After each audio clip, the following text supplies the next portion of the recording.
Good evening and welcome to the very first meeting of the Maplewood City Council in 2023. I want to welcome all of you here tonight. We've got a pretty good sized audience because we've got a swearing in that's going to happen with our new council members and myself. But first, before we jump into 2023, I want to reflect back on some really amazing things that happened in our community in 2022. And I asked our communications manager if he would show a video that was put together. Maybe you've seen it on Facebook. It's been on the city website, but it really outlines some of the amazing things that happened during the month of December in terms of community engagement. We had a winter wear drive with Costco, and well, you'll see, it's really a very nice video, and it's a great way to wrap up 2022. So, Mr. Sharon, would you please play the video for us? Thanks. Well, hello. Oh, this one. It's been a very busy December. Look, it's Santa. Do you know what you want for Christmas this year? We started off with our Santa Parade, partnered with Costco and the YMCA this year for the winter weather coat drive. The city can't do this by ourselves. That's why our business partnerships are so important. And I can't thank Costco enough for initiating this. We haven't ripped it so far, but I feel like Santa Claus delivering the gifts in the snow, so. Are you ready for Christmas? Where are the reindeer? I came in a fire truck this time. And we're almost done wrapping up our angel tree. Ho, ho, ho, here we are. All the gifts come from the city of Maplewood's employees, and I can't thank them enough. Thank you so much. This is just so wonderful. The process has been great. Everyone's been really thoughtful about the gifts and making sure that people get the gifts that work best for the kids. Right here, good? Okay. We've had quite a few that have actually said that they didn't know how they'd make it this year. Yep. Thank you again. You're welcome. You're welcome. Then when times are tough, it's easy to focus on some negative things, and when you see positive things, that means a ton to kids and parents and us as a staff. Merry Christmas! Thanks, Joe. Rather inspirational as we concluded 2022. And now, as we embark on a new council, I'm going to call on our city clerk to do the oath of office. Do you want us all to come up?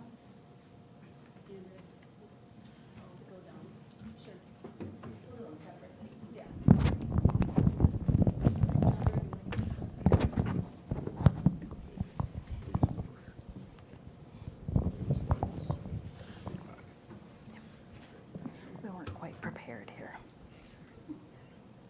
That's okay. All right, so first, Mayor Abrams. Here's your right hand. Oh, she needs us to move. We're good? All right. We're good. Here we are. I, Mary Lee Abrams, do solemnly swear.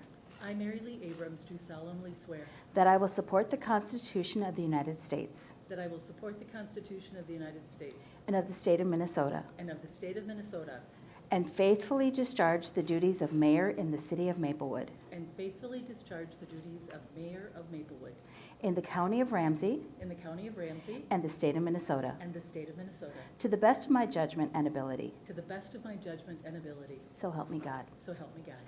Congratulations.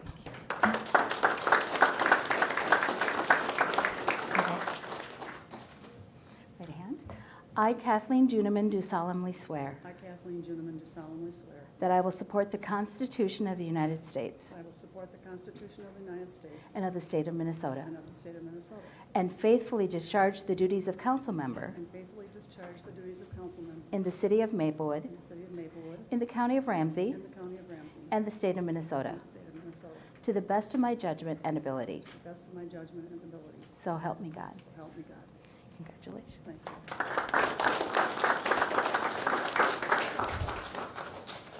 Right hand. I, Chunberry Lee, do solemnly swear I, Chunberry Lee, do solemnly swear that I will support the Constitution of the United States that I will support the Constitution of the United States and of the state of Minnesota, and of the state of Minnesota, and faithfully discharge the duties of council member faithfully discharge the duties of the council council member in the city of Maplewood in the city of Maplewood and the county of Ramsey and the county of Ramsey and the state of Minnesota, and the state of Minnesota, to the best of my judgment and ability. to the best of my judgment and ability. So help me God. So help me God. Congratulations.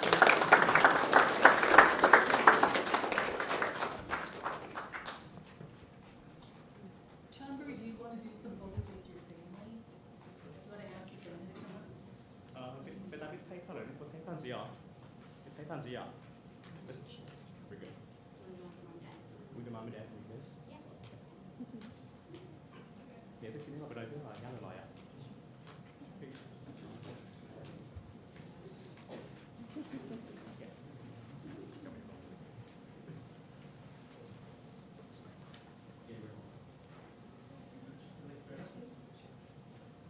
Council member, sure.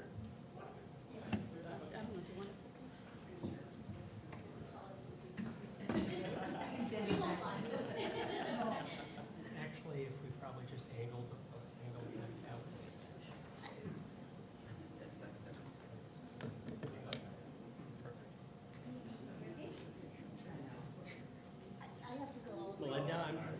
Linda, I'm going to have you step to the right. Perfect, right in between there. Okay.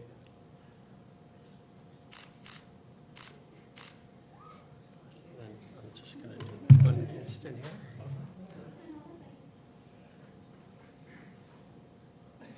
Perfect. All right, thank you. I don't know why I smile. I'm just as happy as I am. Of course.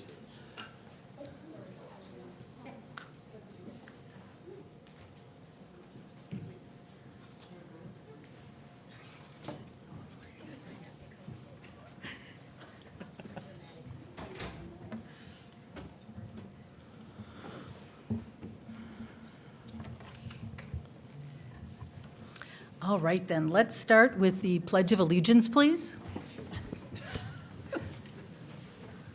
I pledge allegiance to the flag of the United States of America and to the republic for which it stands, one nation, under God, indivisible, with liberty and justice for all.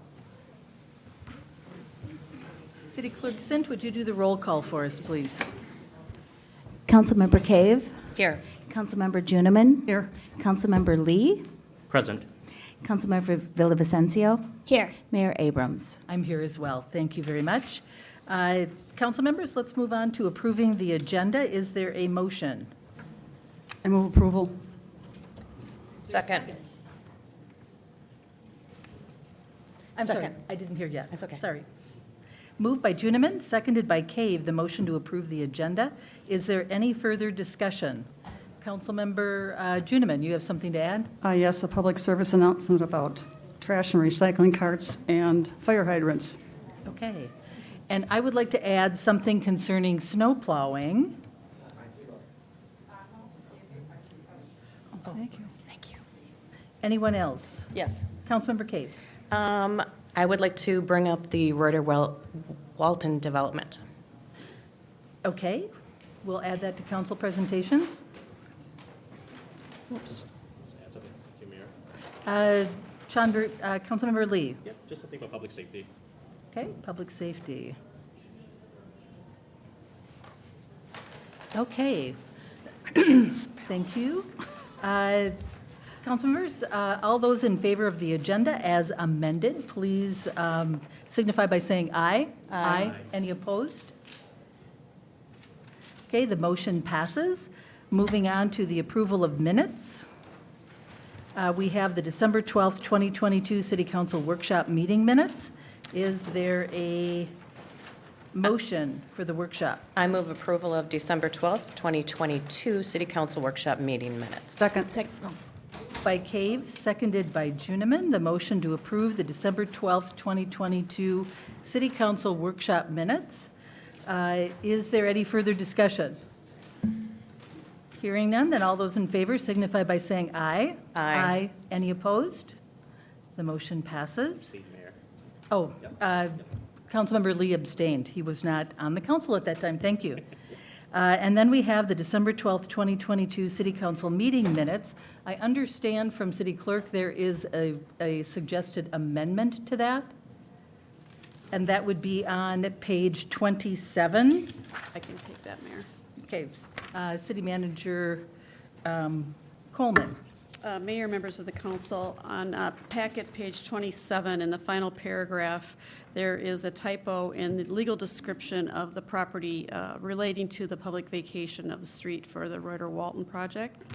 And in that, it says Block 2 of the Kavanaugh and Dawson's edition. And again, at the final sentence, Block 2, and that should be Block 1. Okay, thank you. So is there a motion to approve the December 12th, 2022 City Council meeting minutes as amended? So move. Second. Moved by Juniman, seconded by Cave. The motion to approve the December 12th, 2022 City Council meeting minutes, including the amendment changing Block 2 to Block 1. Is there any further discussion? Hearing none, all those in favor signify by saying aye. Aye. Any opposed? And one abstention. Thank you. Moving on to administrative presentations, the council calendar update. Ms. Coleman, this is your topic. Thank you, Mayor, members of the City Council. The council calendar is put in each packet to give you a preview of what's coming at our next meetings. And on January 23rd, we will be doing commission interviews. On February 27th, we're going to do an EDA meeting or call a special EDA meeting to discuss a TIP plan and development agreement for the Enclave or Myth project. Also, under council comments, this is where we, council notes topics of interest or concern that staff goes back and does some research on and then reports back to you. I know at the last meeting, I believe it was the last meeting, Councilmember Villavicencio brought up the discussion about a snow removal policy. And Mayor, I think what we talked about is adding that to the calendar this evening and then asking Public Works Director Love to research that topic. I know it's a topic in Minneapolis. If you read the Star Tribune this past weekend, there's a big article about weighing the costs of buying the equipment, people to do it or asking residents to do it. So it's not really that easy. It needs some thought. And we did also talk about doing an education piece for our community residents and see if we could tell a story about why we need the snow removed from our sidewalks. So those are some things that we'll be considering with Mr. Love, and we'll bring those back for your consideration. Just a point of reference for our new council member and kind of a reminder for all of us, when there are initiatives or things that the council wants to discuss and have staff look into further, it requires a majority of council members. And so this is really the place to park those things. And that's when we bring them up under the council calendar update, under council comments. And so we'll add that research into snow removal. Tonight, I also want to, were you done with your presentation? I was, other Okay. than just to remind you that this NOMO is right in front I'm of you. going to talk about that right Okay. now. Council members, I received an email. Excuse me, Mayor. Oh, I wanted to comment on the snow removal thing. Is that going to include finding out how we can connect with Metro Transit? Because there are a couple right along Whitebar Avenue where they're Yes. not digging them out. I wanted to talk about that and I forgot to. okay. Can we Let's go, rewind, we'll go back to Sorry. that.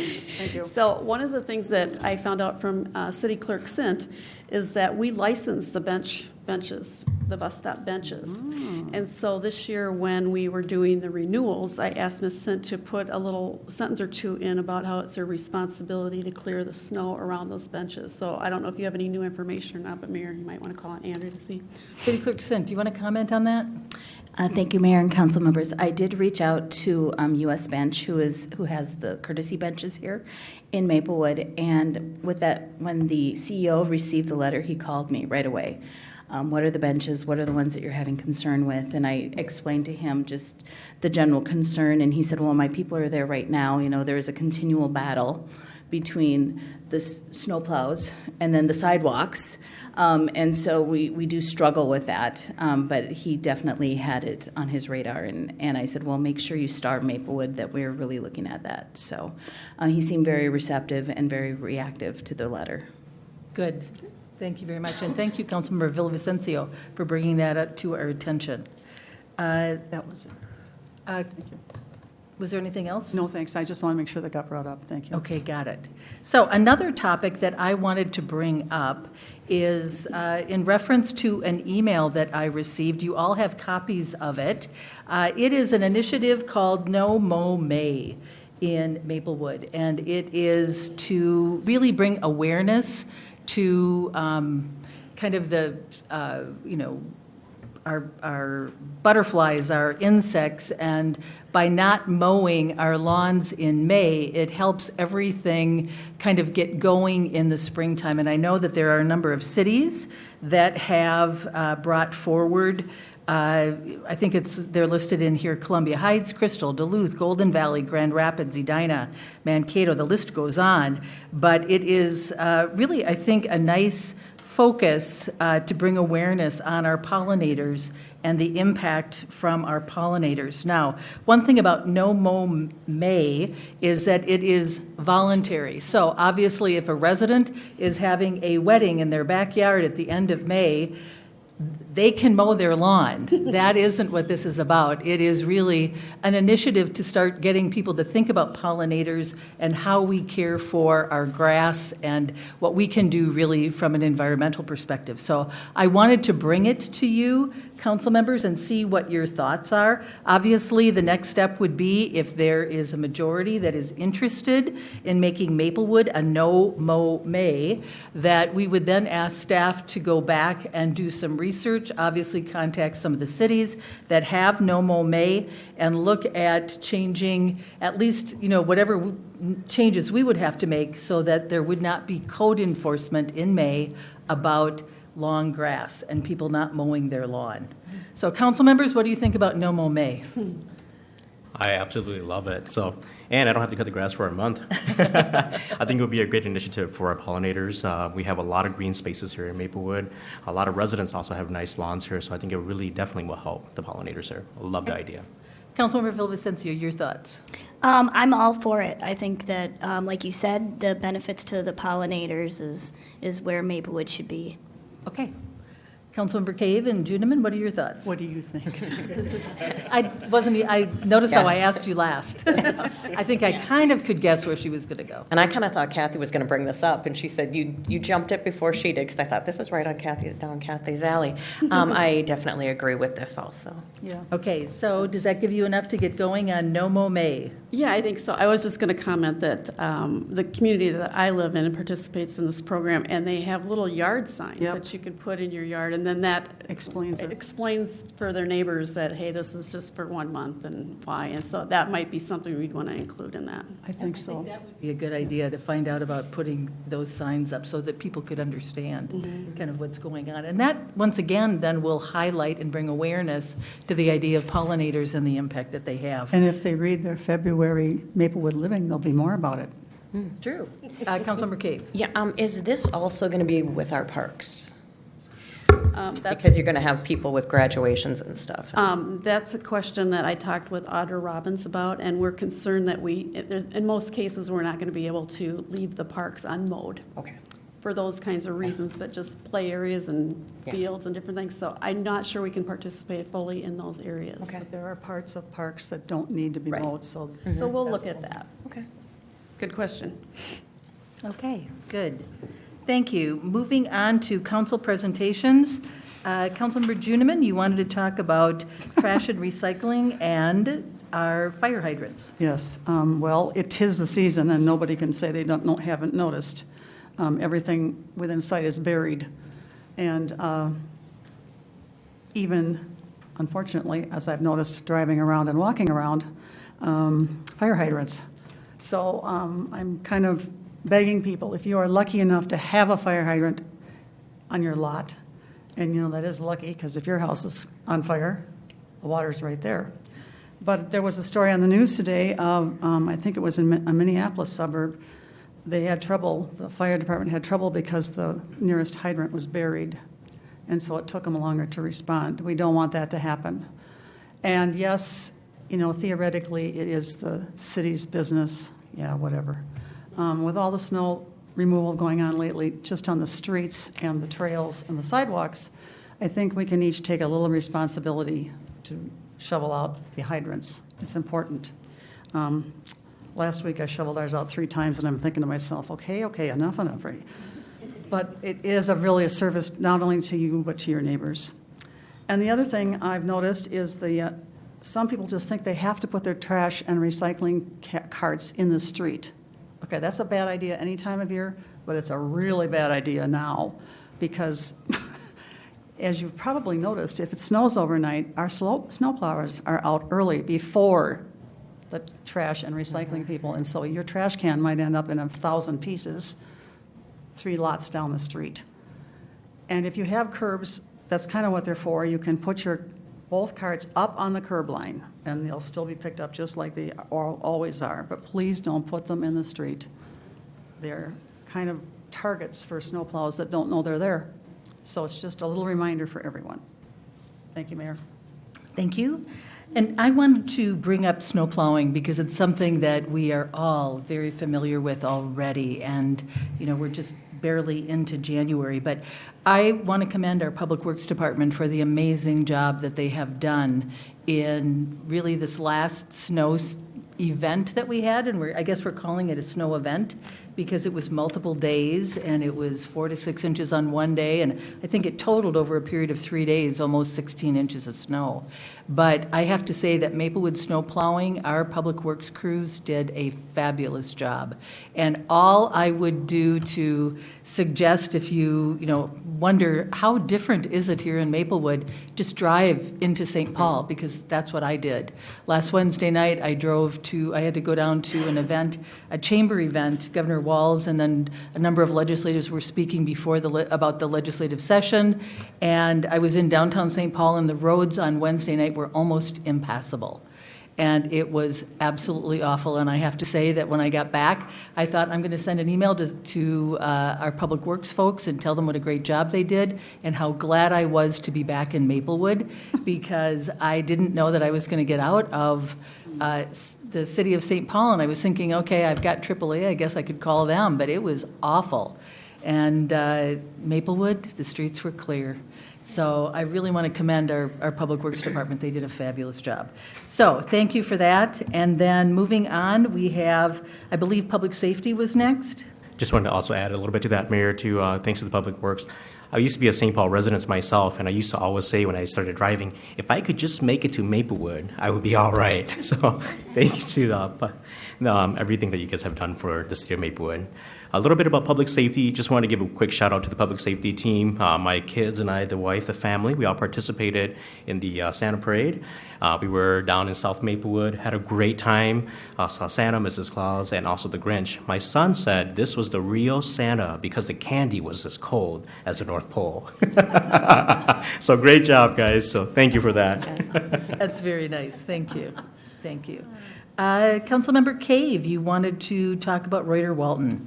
Yes, I know we all got a bunch of emails from citizens about about the CUP and some conditional use amendments that some people had come up with, and I read through all of them, and in reading them, there was a lot of things that were kind of interesting, and they seem pretty on point, and I wanted our council to talk about them and see if this is something that we would be interested in amending and discussing these. I believe there were 7 points on there,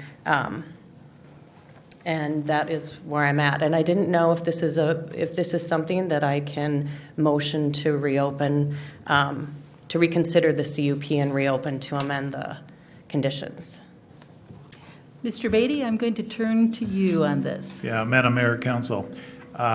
Not tonight is the answer. The council has adopted a conditional use permit. If there's any appetite to amend it, in my opinion, it would have to go back through the process, through the Planning Commission, and obviously the developer would have to be included. So I think the discussion tonight ought to be whether there's any interest in doing that at all. Okay. So then staff, I guess, our council, I do have an interest in, looking at some of these topics here. City Manager Coleman. I have a question. Sorry. I have a question for the attorney. It used to be, I think, that if you didn't vote against it originally, you can't call it back. Is that true? Well, Madam Mayor, Council, I'm not considering this a reconsideration. Oh, okay. I think what's Got it. being considered, or at least thought about, would be an amendment to the conditional use permit. And anybody could do that. But again, it would have to go through the full process. Okay. City Manager Coleman, did you want to comment? Okay. I'm done, thank you. Well, you know, I know that change is very difficult. We had a very robust engagement concerning Reuter Walton, and that included going through design review, going through planning commission, going back to another meeting with the developer. I know that council members received numerous emails concerning it. I myself went to a meeting with our residents, probably about maybe, 10 or 15 of them were there. I think that this was very well vetted. I think that all of these issues, we belabored this numerous times. I have no interest in going back and revisiting this. I really don't. I think that Maplewood made a very sound decision based on all the facts. I understand that change is difficult, and I understand that it continues to be difficult for people, but Maplewood is changing, and either we're going to embrace it and we are going to fashion it as we move along, or I think we're going to get stuck. And I have no interest in revisiting this at all. Can I comment? Or Kathy, I think you were. Councilmember Juneman, if guess you'd my like light to doesn't like comment, me then tonight. please push Yeah. your buttons. Councilmember, or Cave, did you want to comment, or? Well, I did, just to mention that, yeah, Kathy, you're going to have to blink yours. I just think there were some really thoughtful things in here that we didn't consider.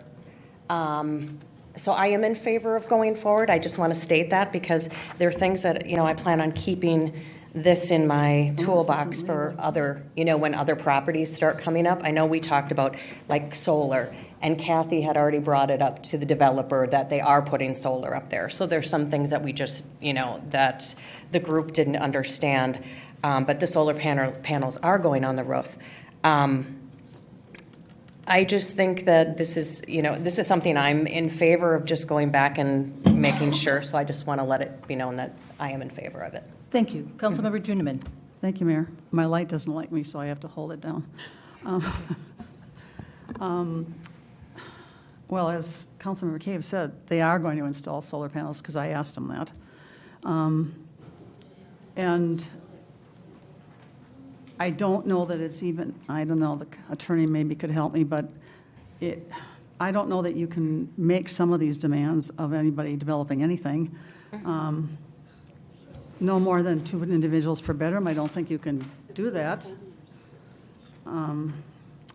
Require only patio chairs or plants on any of the balconies, I think that's stuff that comes with a homeowners association and standards for them, but I don't think we can impose that. If you go to any recreational thing, it says pickleball hours from 9 a.m. to 7 p.m. If you go to any place that has tennis courts or anything like that, the normal quitting time is 10 p.m. So I don't know, I think we might be on the rack if we tried to enforce any of this. That's my reaction. Other council members, your thoughts? We could, I suppose, bring it up to the people from Reuter Walton that these are here and what their response would be, but other than that, I don't see that we have any clout because it's invasive. I think that would be certainly something that we could do, is we could ask Reuter Walton, but I think going back through this entire process, I think it's disrespectful of our process. I think that it is disrespectful of developers, and I think that will get out pretty darn quick. that Maplewood doesn't stand by our decisions. But I have no problems if we want to formulate some of this, take some of these ideas and ask what Reuter Walton thinks about it. But I'm not interested in revisiting this. Councilmember Lee, sorry. Thank you, Mayor, and thank you to the community members who are here tonight. I just wanted to throw it out there that as a kid, I used to play in the little playground behind the property that we're recommending to have made the recommendation to build this the apartment. I've often wondered why there is no development in the area. I really see that this is a great opportunity to bring new folks into our city. Folks that are going to be renting, this is a market rate rental property. I think this will bring a lot of new families into the city who may potentially become investors and want to become property owners in the city of Maplewood. I just want to also piggyback off of what Councilmember Juniman also said. I think some of these, point 1 and point 2, are things that I've thought about.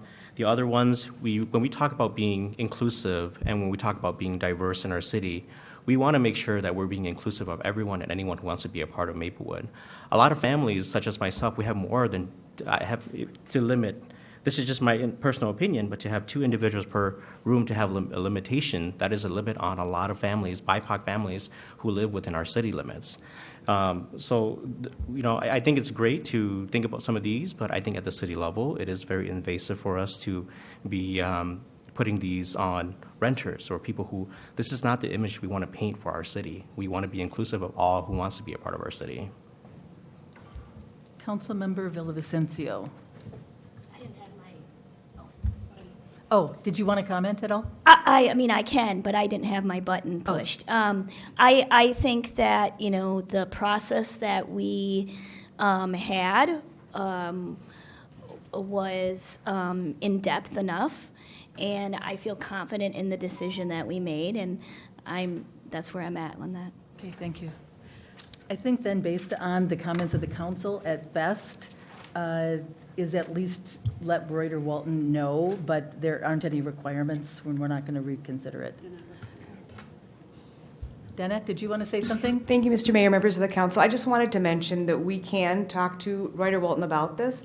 If there are specific things they want to incorporate that they legally can, we can make that a part of the developer's agreement at the next stage. Okay, thank you very much. Mr. Beatty, are you satisfied with what we're doing? Yes, Madam Mayor, I think that's fine. As has been commented, I think there's at least one item in that list which you probably cannot do because it's a building code occupancy issue. I think a number of those items are things that are probably going to be dealt with by the developer anyway because they typically don't like stuff hanging out on the balcony from their own aesthetic perspective. And as you said, the solar has already been handled or agreed to. So I think showing them the list, asking what their reaction is, if they can do some of those things, is perfectly okay. Thank you very much. Okay. Mayor, my light doesn't want to stay on, sorry. That button is really, we might have to get that checked. It's not working. Yeah. Your button needs to get checked. Don't get funny. I'm wondering if we could ask Danette, some of these buildings do have a person who lives in the building who's a manager. Does Reuter Walton do that? I mean, some do it by, just do it. Thank you, Mayor, members of the council. In this particular case, I'm not for certain 100% if they do. You're right. Some of them do. It just depends on the building and how it's set up. Okay. I can definitely check on that and get back to you. Thank you. Mm-hmm. Thank you. Okay, then let's move on. Just one more question, sorry. Just wanted to clarify, for the number 1 statement here, the 5-story building, clarification on the parking ramp. Can I get a little bit of clarification? My understanding was that was going to be built completely underground, and the ground floor was going to be around 1 to 5. Am I accurate on that? Danette, can you answer that for us, please? I can. I do believe that is factual. Correct. Yep. And I think I would refer you to the plans that were adopted by the council back in December. You'll see all of that. That was all part of it, the blueprints and all of that. That should be helpful. I can send those to you. Okay, sounds good. Okay. Okay, good. Then moving on, we have our 2023 City Council appointments to boards, commissions, and miscellaneous groups. So council members, This is always an interesting list because the list is developed kind of on several different levels.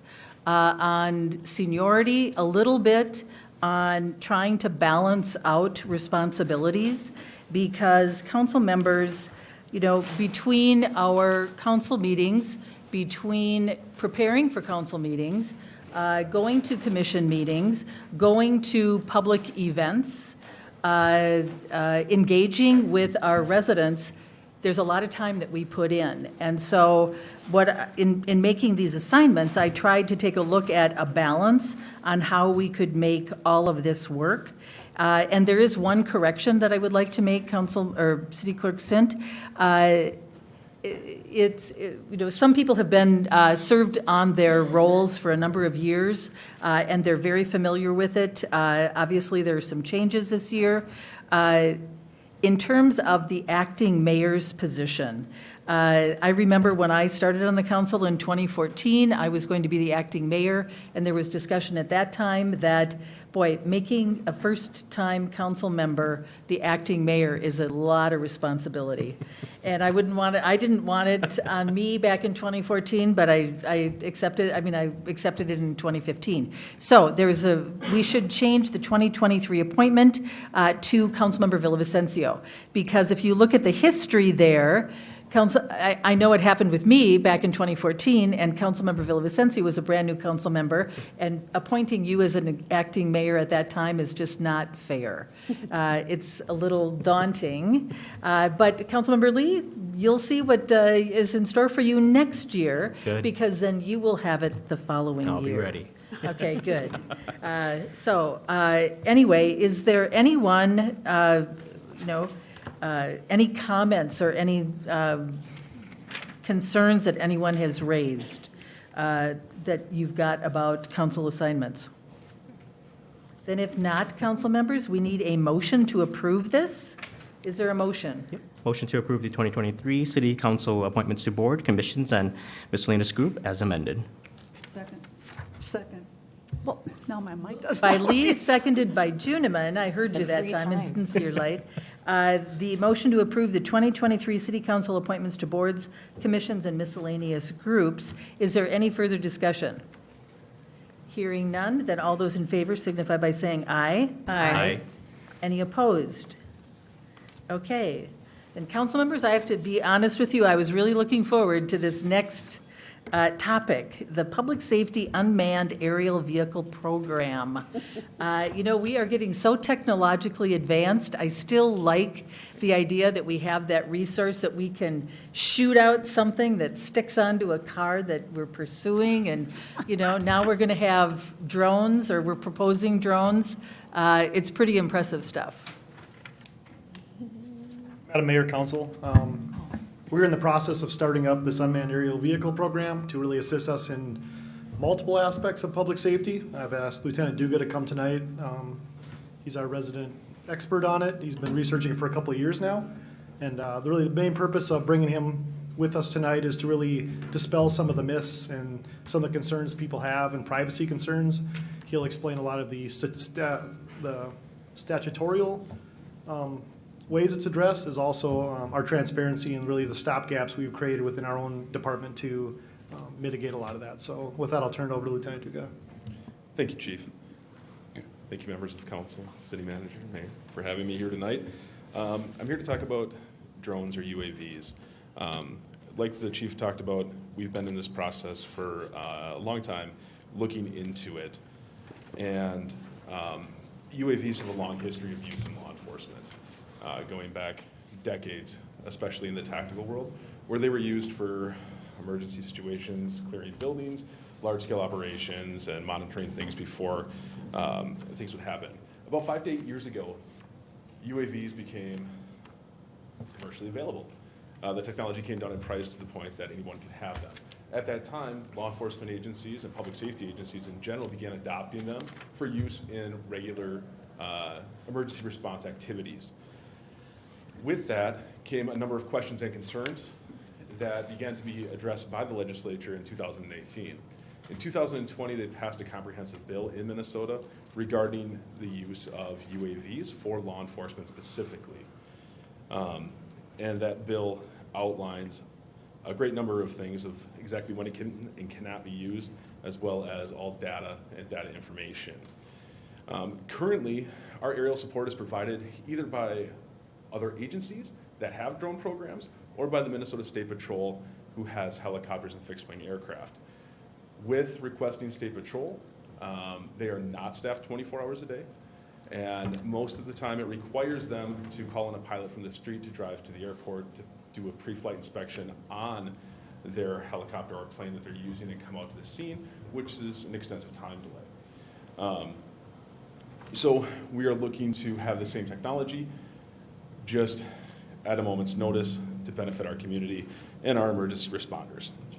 So what is an unmanned aerial vehicle? So the FAA has definitions, and essentially what it is it's a remote control helicopter that can fly. It has to weigh under 55 pounds, and the lingo between UAV and UAS are interchangeable, depending if you're looking at statutory code or federal regulations. The UAV is actually the vehicle itself. The UAS incorporates the operator, the remote system, and the actual drone itself. So what does it look like? Well, the drones that we have selected for use in the city of Maplewood are commercially available DJI Mavic 3 Enterprises that any one of you can go buy on the internet. They weigh about 2.5 pounds. They have a fancy camera up front and a speaker up top that allows us to talk to people and provide instructions and directions for emergency situations. The capabilities of that drone are pretty remarkable. When we look at it, we have 40 minutes of flight time. We have 56 magnification zoom on the camera for both video and photography. We can stream it to a command vehicle so that the commander on scene has a full understanding of the situation on the ground. It also has thermal imaging, and it can go down to centimeter level mapping for crime scene use and accident reconstruction. As you can see in the photo there, that is an image of the thermal that was taken on a hot summer night. And you can see on the right, it's the normal camera that you would easily fly over somebody that was missing or in danger. And on the left is the thermal image that prominently displays them, allowing emergency responders to know where people that need help are. So what are we going to use it for? Well, we're going to use it for public safety emergencies across the board, wherever it would be beneficial, and within law and regulation. We're going to use it for training. We're going to use it for crime scene, locating vulnerable and missing people, and when authorized by a warrant. Minnesota state law has exceptions for warrantless use in emergency circumstances, but if you want to use it for long-term surveillance or anything similar to that, you would have to get a court order, just like we do now if we're going to put up a camera to monitor criminal activity in a location. So there's no difference there. Of course, we're going to use it for searching for subjects, community events, and assisting any other department that may need it. So if communications needed high-quality drone footage for one of their projects, they would absolutely have access to it. Now, what it's not going to be used for is very important, and it's clearly outlined by Minnesota state statute. And what it's not going to be used for is surveillance activities, just routine surveillance activities. That's not how it's going to be used. It's not going to be used to target individuals based on any characteristic of them. Obviously, we're not going to use it to harass or intimidate anyone, just like any of our other technology we have. And per Minnesota state law, it cannot be weaponized.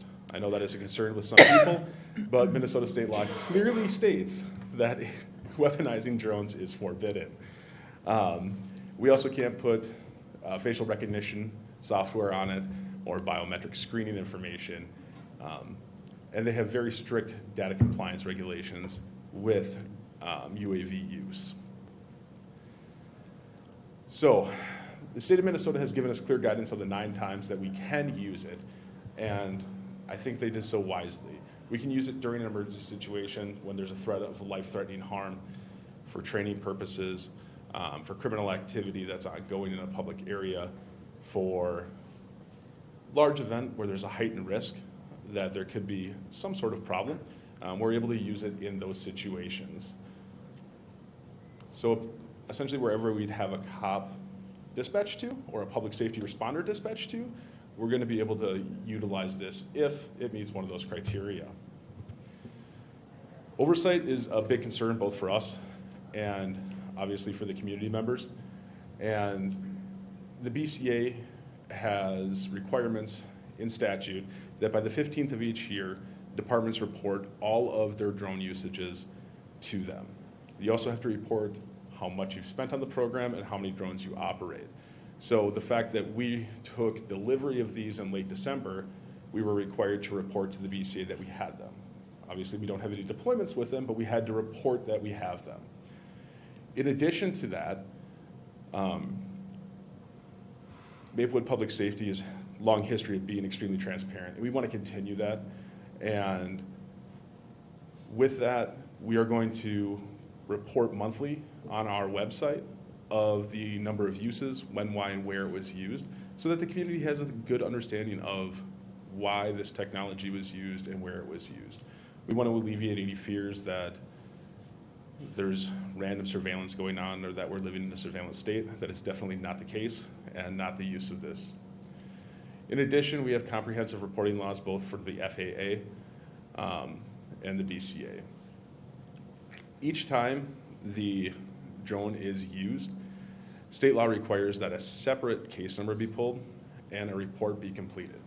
So whether that is just people training with it, or whatever the case is, or if they're up at a community engagement event showing people how it works, a case number is pulled, a full report is written, and that is reported both to the FAA if we are flying under our COA, or the BCA if we're flying under the Part 107. So this is where it gets a little bit more complicated on the regulatory side. To operate UAVs for public safety, you have to be either Part 107 licensed or have a certificate of authorization from the FAA. The certificate of authorization requires the city to be a publicly authorized airlines with the FAA. Now, we have gone through both steps, and the reason we're going through both steps is that so we have adequate training, but also the COA does not allow for a number of uses that Part 107 does. So we can't fly for a public demonstration under the COA. That has to be under Part 107. The COA does give us the ability to get additional requirements, like flying beyond the visual range of sight. So if we are looking for a suspect that's running and the person flying the drone loses sight of it because they've ran a half mile away or whatever the case is, we can continue to use it in that circumstance. And then lastly, the Minnesota Department of Transportation gets involved and has to be registered through them as well. So program costs. Currently we have 2 licensed FAA operators currently in the agency. We are sending 6 more through school, and those officers are spread out throughout the different shifts so that this technology will be available to all emergency responders 24/7 is the idea. Each one of our DJI Mavic 3Ts costs about $6,500 for the thermal version of it, with a life expectancy of about 5 years. At this time, there is no ongoing costs associated with the program once we get all of our operators licensed. There is continuing education, but that's provided free by the FAA. As additional attachments and options become available, we may look at adding those, including like a spotlight option that they don't have right now because it's brand new, but they will be coming out with one. So in 2021, about 76 agencies in the state of Minnesota were using it, and 76 agencies that reported. I know a number of agencies have programs that didn't report, but they are very common. When we look at the uses, most of our neighbors have them. Ramsey County does, Washington County does, Woodbury does, St. Paul has a program starting, North St. Paul does, Roseville does. So they are in common use within law enforcement. One of the great things about it is there have been a great number of success stories associated with the UAV programs, from finding missing and lost individuals to apprehending suspects. Roseville has had incidents where they've used the speaker to talk to people and feel that they've reduced their use of force incidents.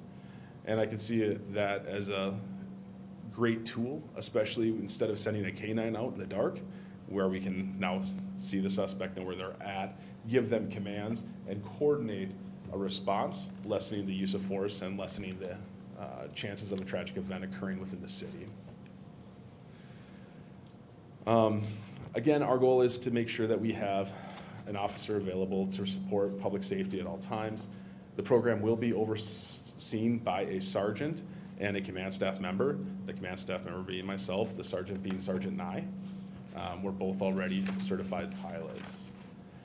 So just to give you an idea of when we anticipate to use this, we anticipate to use this weekly at least, if not more, for fleeing suspects. That'll be the primary use of it. Monthly to weekly for trainings and assisting other agencies. And then anytime that fire has an incident that they could benefit from, we'll absolutely be there to support them with that. With that, I am happy to take any questions regarding this. Thank you. Have you talked to Kevin Schmidt in communications? Yes. Because Yes. we have a drone already Yes. that we use for obvious different reasons, for public events and things like that. But I personally find this particularly exciting. I think that this is a great tool that will help public safety in terms of anything that we can do to make things more effective and more efficient and reduce potential use of force circumstances. I think that that's great. We've got some other council members. Councilmember Villavicencio.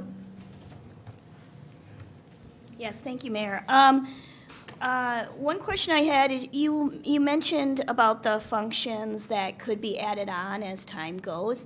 Is that like included in the package that we would pay for already? No, we paid for the basic package up front. Any additions would come at additional cost.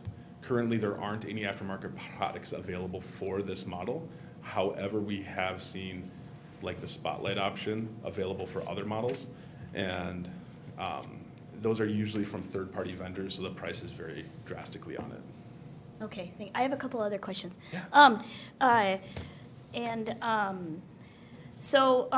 In searching for suspects, is there any barriers of trying to protect people's privacy? I guess what I'm wondering is, in pursuing a suspect, are they only using the drone in public spaces, or are they in private? I'm like picturing a drone going down somebody's backyards and neighbors maybe getting upset about that. Right. So when they're actively pursuing a criminal, there is no protection per se, whether it is in a public space or a private space. What I can tell you is that the drones operate normally between 200 and 400 feet above ground level, meaning that most people don't even know they're there. Additionally, at that level, there's no ability to look into windows or anything like that. Furthermore, the data laws associated with it are very clear that if it is not evidence in a criminal investigation, that footage must be removed immediately or as soon as possible, not longer than 7 days. So this isn't the type of thing where if you're having a pool party on a Sunday afternoon and all of a sudden a criminal bails out of a stolen car and runs through your backyard and they have the drone up and they're following, that information would not get out to the public. Similar to body camera law, the only person that it is available to is the data subject themselves. Okay, and then thank you for that. And then you said there would be reports monthly. Yes. Where do those reports go to? Certainly. So the monthly reports, if you're flying under the FAA Certificate of Authorization, they have to be, all uses have to be logged with them monthly. Additionally, we've been in contact with our IT department, and we are going to have a separate page on our website where monthly all the flights are updated so that all the public can understand and see exactly what's going on with it. Okay, thanks. Yep. I really like that transparency piece. I think that that's excellent. Councilmember Lee, I believe you were next. Thank you, Mayor. I just had a quick question. I'm all up, I think this is a great opportunity for us to work smarter, not harder. My question is, if we were in a case where we do need to use a drone, how fast? I know as a consumer, we have to register our flight, we have to get flight approval and all that stuff. Is that the same case with the city also? No, so we received a blanket certificate of authorization for Class G, E, and D airspace, allowing us to deploy immediately as long as it's within a safe environment. Awesome. Thank you. That's great to hear. You sound like someone who is very familiar with drones. I love drone, and I'm a drone pilot myself. So, and this is actually the best model in the market right now. So for this kind of work. Okay, excellent. Councilmember Cave. So who won the first drone race? No, of course We've you been did. so scared to use it. I think we've put it up, including in here before the meeting, 3 times now. We had to check it out in the parking lot one day, and that was the other time. My question, Marilyn, is it's about mutual aid. You mentioned that a lot of cities have these. Now, do we have contracts mutual aid for the cities that don't, or do we work with the cities like, North St. Paul has one, they call you in to help also? Correct. So mutual aid throughout the metro area is whatever resources are needed and reasonable, we're happy to provide, just like they're happy to provide for us. So currently, Roseville does have a drone program, but if they don't have their operator on, we would absolutely respond over there to help them, just like they would respond over here to help us if we didn't have an operator on, like they're currently doing. Okay, thank you. Yep. Okay, it looks like we have no other questions. So council members. All right. The last thing I would like to touch on is just the department policy. Okay. We do have a draft currently written. However, we are waiting to get input from the Multicultural Advisory Commission as well as hold a public hearing before any finalization of the policy would happen. Okay, good. And did you mention the MAC? Have you discussed this with the MAC? Nope, we wanted to present it to you first. They will be Okay. hearing about it at their next meeting. Okay, good, thank you. My only request, Councilmember Sue, would be that in 6 months, we don't have to take any formal action this is information only, but if we could get a report in 6 months on how the program is going, how we've used it. I know it's going to be available on the website, but just, is everyone trained and where are we with this? And I think that would be really nice to have a presentation at the council meeting, just to give us an update in 6 months on, that way it'll give you folks a time to feel a little more confident and secure in using it. Absolutely, we'd be happy to do that for you. Okay, that would be great, I think. Madam Mayor, we may want to push that back more than 3 months. We probably won't be operational till March, or the middle of March, so the first 3 months, it will not be operational until we get, I'm not sure what's going on with that. It won't be operational until we have pilots, so. Okay. You might want to push it back maybe 9 months. That gives us 9 months, that would be great, because then we might actually have had some usage and some anecdotal information about how this is working, but I appreciate it. That'll be fun to hear about. So, thank you, and I've been worried about this sitting up here, that it, bumping it or something, so. Yeah, we don't want to, that would be like a comedy error right there, to try to look at it. I'm not touching it. All right, well, thank you for all your time. You bet, thank you. Just a quick comment, Mayor. I know you guys are still working on the policies, internal policies. I don't know if it's appropriate of me, but to put a request in to hold off on any use until we have that policy finalized, so that way we have a process in place prior to using it. Yep, Minnesota state law requires that we have a mandated policy prior to use. So that policy will be in place prior to any use of that. Okay, thank you We're so going much to follow for that. state law on it. You can be Perfect. rest assured of that. Thank you for that. So, you bet. Okay. Moving on to our consent agenda items, we have items 1 through 9. Is there a motion? I motion approval of consent agenda items G1 through 9. Second. Moved by Cave, seconded by Juniman, the motion to approve consent agenda items G1 through 9. Is there any further discussion? Councilmember Juniman, let me guess. You want to highlight 5 and 7. Actually, 5, 6, 7, and 8. Okay. Because Two they're grants and and two donations. Yes. Okay, so let's start with, Let's see, 5. 5. 5. Chief Mondor. Chief Mondor, this is yours. This is the donation from the Wayne Neusmeyer family. It's kind of cool.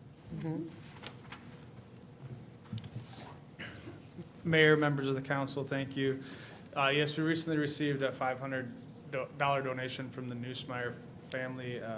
Wayne Neusmeyer was an East County line firefighter who unfortunately recently passed away. And his family asked if the fire department could be present at his burial at Fort Snelling. And Assistant Chief Schroeder did a nice bell ringing ceremony and read a script for them to honor his life and service to the East County line in the city of Maplewood. In appreciation for that, they sent us a $500 donation, which we will use to further efforts such as that with our Honor Guard efforts. That's great. That's really great. Thank you very much. Number 6 is concerning first responder AED. Chief Mondor, this is yours too. Don't go away. We're going to keep you up here. Sorry, I thought I was going to 7, so I thought I was going to get skipped for a second there. This is a grant for the first responder AED. Yes, so as council, you may be aware, Maplewood is a heart-safe community, and we've invested heavily into making sure that all of our public safety responders are equipped to respond to life-threatening emergencies, especially. As recently as 7 years ago, many vehicles, emergency vehicles, police and first response vehicles didn't have AEDs in them. We were able to make the move to do that, and we're getting close to needing to replace those devices. The Minnesota Resuscitation Consortium and the Leona M. and Harry B. Helmsley Foundation regularly make significant donations and grants to improve cardiac arrest survival. And in this case, they've donated, we've received a grant as well as all their law enforcement agencies in the state if they fill out the appropriate application to receive AEDs or defibrillators for all of our emergency vehicles that don't have cardiac monitors in them, which is a significant cost savings to the city as we're coming up to replacing those anyways. And for those watching, the grant is a $75,000 grant, which is really quite generous. Yes. And that's the estimated value of them. A nice part about this grant is they took care of all of it, and they take care of all the maintenance and follow-up stuff with it. Wow. So we're estimating that at least $75,000, if not more, for the grant. What a great opportunity for our city. Thank you. Number 7, the donation from Schmelz Countryside Volkswagen. They have been donating since I've been on the council. Chief Beardeman, this is yours. We'll try this mic one more time, and we'll see if it works. Okay. Madam Mayor and Council, you have in front of you a motion to approve the resolution. We'll try my voice instead. Accepting a resolution, accepting a donation made by Schmelz Countryside. Like you said, for the past, since I've been here, they've been very generous in their donation. They've given $1,000 to police, $1,000 to fire. We plan on combining that, obviously, for the $2,000 amount and using that for community outreach. But as you said, Schmelz Countryside has been a great partner with us for years and years, so we definitely appreciate this generous donation. Thank you. And then we also have a grant from the Minnesota Office of Traffic Safety, DWI Traffic Safety Grant. Chief, this is yours as well. In front of you have a motion to approve the grant agreement with the state of Minnesota Office of Traffic Safety. This is in the amount of $93,750. And I know you're aware that we do take part in the Towards Zero Death grant. This is above and beyond that. This is for a pretty much a full-time officer, traffic officer, to conduct traffic safety stops, really focusing on things that cause crashes, such as DUIs, speed enforcement, seatbelt enforcement, and texting while driving. So we have not added staff, just so you guys are aware. We're using current staff, so it won't be a cost to the city. It's already, those funds are already available for staff, so it'll be above and beyond that $93,000. So. Wow. Cool. Thank you, Public Safety. I mean, just between those two grants, that is a whole lot of money that our staff really, for people watching, our staff really does a great job at getting grants and applying for grants. And that's something that really benefits our community, and it's at no cost to our residents. So that is really quite amazing. It's great to see. So, council members, we've highlighted those. We have a Mayor? motion and a second. Anything else? Well, since we're talking about how good staff is at applying for things, I suppose we really should highlight number 9. Well. I'll take that one. Okay, City Manager Coleman, number 9. It's a big deal. Mayor, members of the council, the agreement between MnDOT and the city of Maplewood is, it allows them to act, MnDOT to act as our agent when we accept or get into not personal, projects that utilize federal dollars and state dollars. So it's really just an agreement so that we can work together more streamlined. We don't have to come to you to do that agreement every time. Right. Great. Thank you. Okay, council members, we had a motion and a second. Consent agenda items G1 through 9. All those in favor signify by saying aye. Aye. Any opposed? Motion passes. Moving on to new business. City Manager Coleman, the Purple Line engagement process. Thank you, Mayor, members of the City Council. We started talking about the Purple Line, I think, probably back in 2016, 2017. So we, as a city, have been involved in the discussions of the development of this project for quite some time. And we have been partners with the Department of Transportation and the various cities that live in Ramsey County that are impacted by this project. I think it was in November, the City Council asked to put the Met Council on notice that we would like to invite people in our community to be a part of the planning of that project and to create our own engagement process because we felt that maybe not enough engagement was done. And so before you tonight is an action to, some options for you to direct staff on the process, who we should include, the number of meetings and time of dates of meetings. And so on the second page of your report was a draft engagement process, which I think I sent out at the end of November for you to review. And the goal here is to create an advisory committee, and that members would be, actually the City Council would not be a member of this, that you would just be at all the meetings as you chose. Should include representatives from many perspectives. So some suggested members include a staff member from the Met Council, and I'm guessing if we have them out, there'll probably be more than one because they have different parts of that project. A representative from the Stop the Purple Line group, perhaps a Maplewood resident, representatives from St. John's Hospital, Century College, Beacon Interfaith Group, and Reuter Walton. I think Councilmember Juniman had somebody in mind for that general resident opening, and she can speak to that. I think ideally we'd like to keep it to 5 or 6 people. I don't know if we should include Century College or not. That seems like it's not in our community, but that's up to you to decide if you think they should be at the table. I do think that both Beacon Interfaith Group and Reuter Walton have approached staff and have indicated that they would like to be on the committee. And I think they're some of the bigger stakeholders for us as they're planning pretty big developments and putting some financial commitment into that neighborhood. As well as creating that committee, I think it'd be good if we could get some guidance for you as to whether the suggestions I've made make sense or if you've had others. Also, I think a key piece would be to talk about when you'd like to meet, what night of the week works best. For some of you, I can't remember, I think it was just Councilmember Juniman and Mayor Abrams that were here when we did the Nature Center and Park and Rec Task Force groups. And I think that worked really well. I think we set up 5 or 6 meetings and we met every other week. I think it was a Wednesday night, I'm not sure. And everybody, we did Zoom a lot of it because the pandemic hit. But I think it went really well to have those already scheduled and it's a set night and everybody can sort of plan around that. So that would be one suggestion for your consideration. And also, I'm thinking when we did the Nature Center Task Force, I think we limited it to 2 hours. And it tends to keep people more productive if you have a set time frame. And I think 2 hours is a pretty big commitment for people who are working and have family obligations. So that's also something to consider. So I think we would have different presentations. We also talked about doing a Zoom meeting would be one of those for people who may not be able to come to a meeting at City Hall or Wakefield, wherever we might have that. And also, we might want to do something to encourage our business owners or other people in support of transit of the line. And then to create an online platform to encourage comments and feedback from the general public. And we've done this on many of our projects, our comp plan process, all of that. We've done this many times. North End study, I think it's really good, and I think our community is used to responding to us in that manner.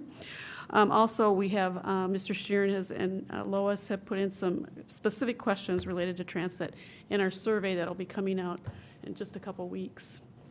So with that, I would ask council to give me some direction as to whether this outline makes sense, if it needs to be tweaked, what you think, and we will get started. I think I put it in an email to you, but we have Mike Sable, who was our assistant city manager for a while, and he's now at the city of Bloomington, has agreed to come help us with this project. So I think that will be a really good fit since he knows the community very well. He's a great facilitator. Very good facilitator. You know, I particularly like the idea of establishing all of the meeting dates ahead of time so that people will know if they can't. I plan on attending all of the meetings if I'm available, but at least you'll know these are the dates. And I like the idea of having in-person and Zoom meetings, you know, either or, not both, but either or. And Wednesday, as I recall, seemed to be, it didn't conflict with other commission meetings, but that's kind of my thinking.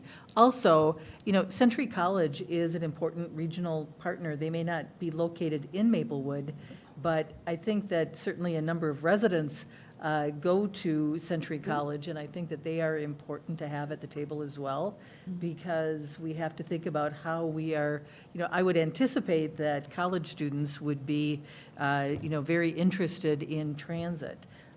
So those are some of my thoughts. Councilmember Cave, I believe you were next. A couple of thoughts I had here. I will agree that if we set a night and 2-hour limit and do it every other week and have that's definitely, it's going to get the ball rolling. My question is going to be on the stakeholders. I certainly think we need to look at maybe Birch Run. I would like to have the Parks and Rec and also the Environment Committee involved in this. Somebody from each one of those. We talk about business owners, so my thoughts on that was maybe Menards or Costco, because they would have people working on the, you know, busing into their job. Councilmember Cave, can I ask a clarification? You know, in terms of creating an advisory committee, you know, I know that when we did the task forces, we limited the advisory committee numbers, because otherwise it gets so big that they're really not an advisory committee anymore. And certainly everyone should be invited to come and participate, and we will have surveys. But I guess I need a point of clarification. Are you envisioning limiting the number on the advisory committee? You know, I don't like the 5 or 6. There's definitely, this is a big project, and when I look at the stakeholders, if we're going to do St. John's Hospital and Century College, well, then we have to do some people in Maplewood too. So if we're going to start doing that, I want to look at Birch Run. You know, they're definitely involved in this. Menards and Costco, somebody to talk about, because they are going to be people that the buses are going to, they're in Maplewood. They're going to have, you know, they have a say because they're going to have the, you know, how their employees get to and from work. I want to hear from them. So I'm envisioning it larger than the 5 or 6 completely. Okay, City Manager Coleman. The one idea I had about the business community is actually having one meeting that would be just devoted to our business community. Okay. So that might be a way to try to bring all of them in. Like that- Menards, Costco, I agree. Birch Run, Yep. yeah. Okay. Does that make sense? That does. I think that's an excellent idea, and I think one thing too that should be included is the St. Paul Area Chamber, because they represent a number of other businesses that we haven't identified yet here, that are stakeholders in the whole transit idea. Yeah, great idea. So, That work? And What then, else? looking at the advisory committee, I've kind of got a couple that I'm not, we need property owners, and Beacon Interfaith does not, they're in a contract, but they don't own property here. So I don't feel that they have a right at the table at this point. If Reuter Walton is kind of the same way until something goes through in February, if it does, I don't feel like they should have a stake, because they have a contract, but they're not property owners yet. So I would eliminate both. council members, well, thank you for that. Let's hear whatever everyone else has to say. Councilmember Villavicencio. Well, I think the outline is really good, and I think I really like the idea of doing one specifically for businesses, and I want to make sure that, of course, the businesses that are directly on the line will be invited, and the organizations.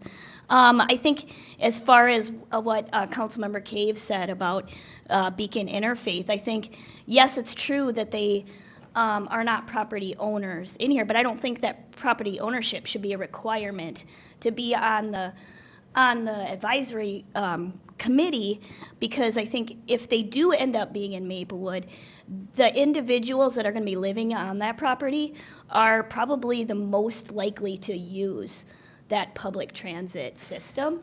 And so I think it's imperative to have their voice at the table. And the other thing that I want to add is that I think there should be a transit user on the advisory committee. Thank you. I think that's a good idea as well, the transit user. Councilmember Lee. Thank you, Mayor. I just had a question about, I know we've identified 5 to 6 people, but I want to make sure that we're very intentional about the demographics of the group, to make sure that it's reflective of what our community looks like. I think that's a big piece that we want to keep in mind. The other piece is when we're sending out survey in terms of around our city, I want us to take into consideration our community and the languages in our community, and how we're going to make sure that we're going to be getting surveys from everyone, even if they don't speak English. So That's a very good question, and this is actually a survey that we do on a semi-regular basis. I'll ask City Manager Coleman to give some background for you about this survey, where we can tailor make it, and that we're using a survey already. Okay. So, City Manager Coleman, do you want to talk a little bit about the survey? Yes, so we partner with, I don't remember their name now, POCO, NCS, National Citizen Survey, out of Denver, I think. We've done this, I think this will be our 4th time, and we do them every other year, Councilmember Lee. In terms of whether they're done by mail, they're mail surveys, but we also have a link on our webpage to do it. The webpage can translate, but I don't know if the survey itself is. We can look at that, but I don't think so. Joe, do you know any more than I do on that? Mr. Sharon, can you Mayor, shed some light on Council. this? Yeah, right now the survey goes out in English on paper, but it gives people an option to fill it out on a website. I don't know at this point if the website can be translated. We could work with the company to see if they do have alternate languages available for the survey. Otherwise, too, the other way we could do it is they do a good job of trying to sample as many people in the community as possible. And they also give us an opportunity outside of sort of their scientific data to send it as a snapshot for other people who didn't get it mailed to them or who weren't chosen. We could see if we could translate that secondary and see if there's a correlation in the numbers. We'll get back to you on that. Good point. Thank you so much for that. Thank you. Council member, I don't know who was first, Cave or Juniman? Juniman. Juniman? This is her Okay. second time, right? I think so. In terms of numbers, when we did the Nature Center and the Parks and Rec, I believe it was 10 or 11. So we can maybe go to that number. But I would say larger than that, people don't get a chance to talk. And some people will shy away from even trying to talk if it's too big. So 10 or 11 worked well for those two. So maybe we can expand it to that. I do think, I disagree with Rebecca on the Beacon and Royer Walton because they do, their intention is very obvious. And so when you have a purchase agreement, it says you're going to do something here. And they are both involve people who will probably, particularly Beacon, people who are going to need transportation. So I think some kind of representation of those groups has to happen. And I'm sure they have from their past, wherever they build, they have lots of wisdom on what kind of transportation works best and what's necessary and all that type of thing. I think we'd be missing out on some wisdom if we didn't at least have one of them represented. I also like the schedule where it's everybody knows when they're going to happen, and I know with the Nature Center one, everybody just said, I know it's, I can't remember if it was Wednesday or Thursday night, doesn't matter. But they knew the time, they knew the night, and it was the first time since I've been sitting here, these many years, that people who ordinarily would not be able to avail themselves of it could because of the known schedule. And I would encourage us to do at least, I would hope we could do at least 2 Zoom, even for the advisory committee, because I think some people, that's the way they can do it.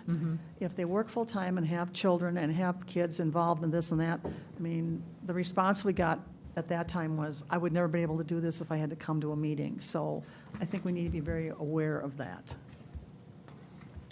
I agree as well. I think we've all gotten very good at Zoom meetings, and sometimes that can be a real convenient way to meet.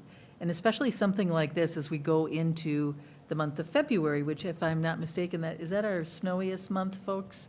March. Maybe it's March. Okay, well. It'd be a dandy if that's not out to December. If it's every other week, we're going to be meeting in February and March. And so, to the extent, we want to make sure that we can get as many voices, that we can hear as many voices as we can, and how we construct that. Councilmember Druneman, thank you for bringing up the parks, when we did Parks and Rec and when we did the Nature Center, those task forces, that we got some very valuable information and from we people who certainly, never participated before. right. And we don't want the group to get so big Right. that, you're right, that people don't talk and that we aren't getting valuable information. And So, then the one person, I'm sorry, I don't have his name right with me, but I think Andrea can look it up for us because it was the night of the public hearing. He spoke, and he came up and said he would really like to, and he's already worked on, I believe it was the Gold Line. and I believe he's a transit user as well. Yes, he is. He's Yeah. a young man, he's Yeah. a transit Do you know user. who? Yeah. Do you know Okay. who he is, Nikki? I can get his name. Okay, that would be great. That would be good. He'd be a very valuable resource, I think. So with that, Councilmember Cave. Yes. Going back, I think when we're going to pick somebody, from Maplewood, that would be one good person, but I think we need to look at, there's a lot of people that live on this line in Maplewood. So we need to have somebody, I think, who lives in this area we're talking about. Beyond the No Purple Line group? Yeah. I mean, they can be on it also, but when you're talking, a citizen, He lives on the line. does he live on the line? Okay. Well, I just think we should put it out there. We can't just select one right now. Did live in the neighborhood, Kathy? And then going back, I'm just going to say one more time, there's nothing against Beacon interfaith group. It's the fact that they don't own property here. And there's a lot of people in this day and age that put things under contract, and it never follows through for one reason or another. And they might have great intentions, they might have the greatest group, but I don't think they should be part of the advisory committee. I think they can submit something, but not be part of the advisory committee.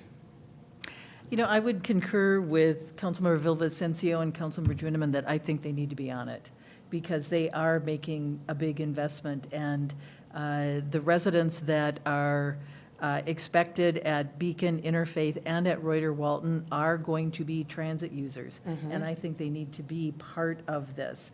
Councilmember Lee, I don't believe that we've heard from you, but there's 3 council members that would like them to be on it.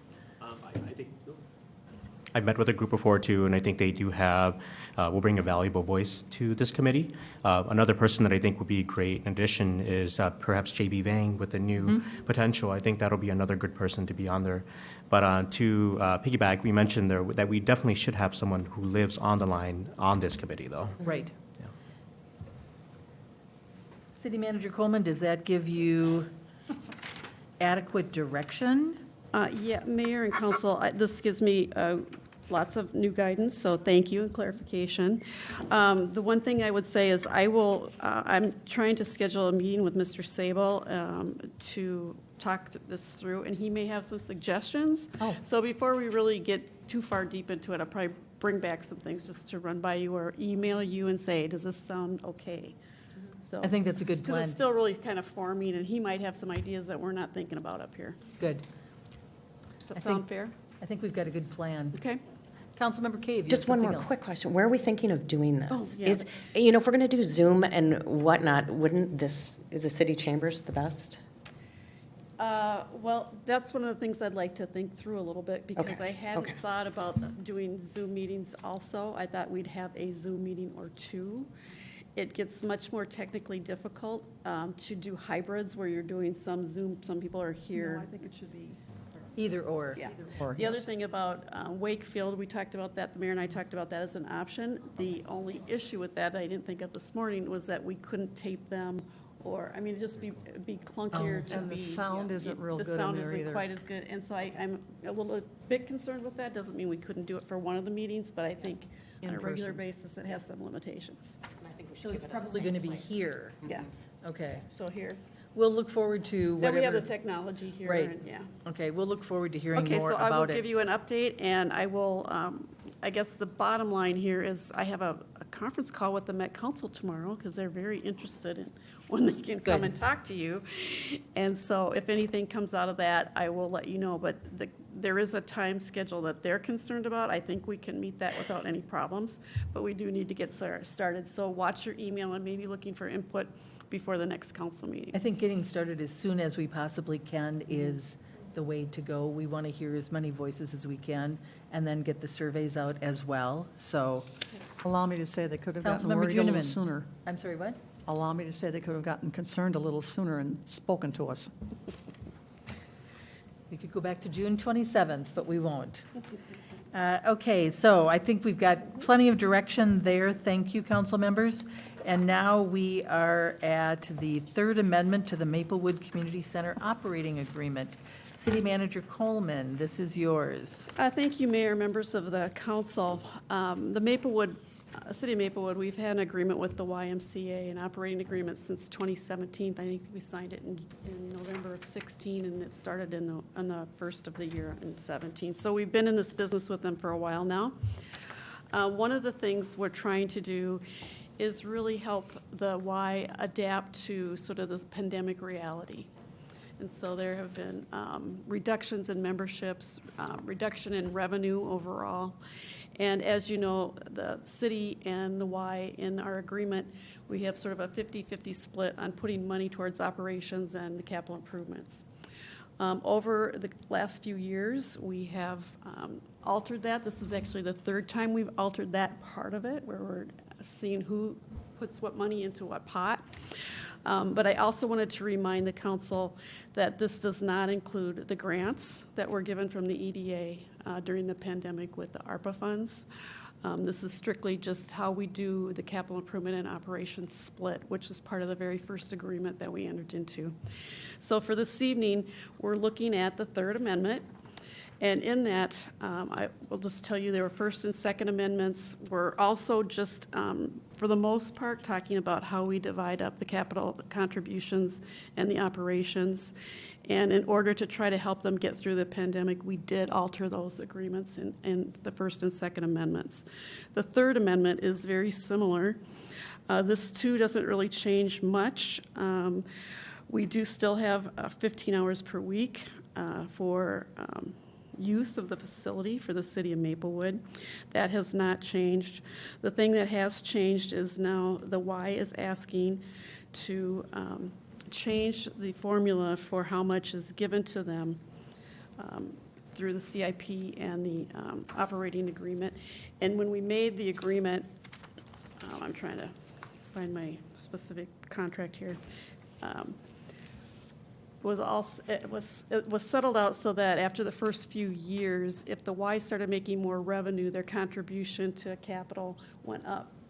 Well, so now what we're really trying to do is sort of get ourselves away from having the Y have to put into the capital, because for the most part, they've made many improvements over the last 5-6 years.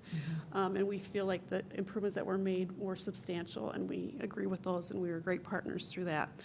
But now we're seeing with the pandemic and membership down, and the fact that it's our building, we're kind of recommending that we start shifting to the city pays for the capital, and the Y pays more towards operating.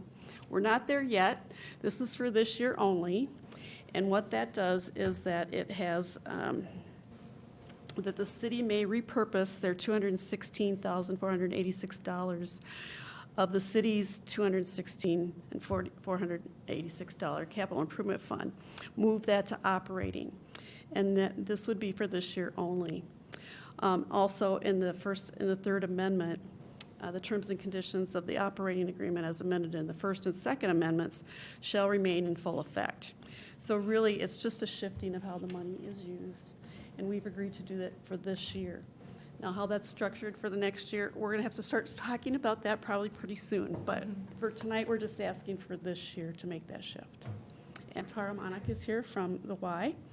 And so you might have some questions for her. She might want to give you some more background on what's going on. Okay. I think we've had at least one question up here based on what City Manager Coleman said. So Councilmember Cave, did you have a question? Yeah, I have a question. Can you just explain a little what's going on with the theater and where that comes into the operating costs? So right now, they were allowed to extend their contract a second time, and they have done that. I think it goes for a couple more years, and they pay, it's around $50,000 a year to be in the building. Okay. And that's kind of their own separate facility, and we do work together with space, because sometimes, like right now, they're getting ready for Legally Blonde, and so they will use some of our event space for some of their practice. Okay. What about their lighting and stuff? Is that capital improvements? Or is that all taken care of by them? Respond to that. City Manager Coleman. Councilmember Cave, members of the City Council, no, it is not included in that. They've asked us, and it's kind of on their radar, they'd like us to replace the seats, they would like us, it's really out of out of the realm of our lease agreement. Okay. The lease agreement is incredibly low. Yeah. What they pay us is not market at all. Yeah. I would add to what our representative from the Y mentioned, that we do have a new 5-year agreement. It also does allow us to end the agreement with 12 months' notice. Yeah. So we can do that. We could do that tomorrow. I'm not saying we do that, but we could end a lease with a 12-month notice. Okay, thank you. Thank you.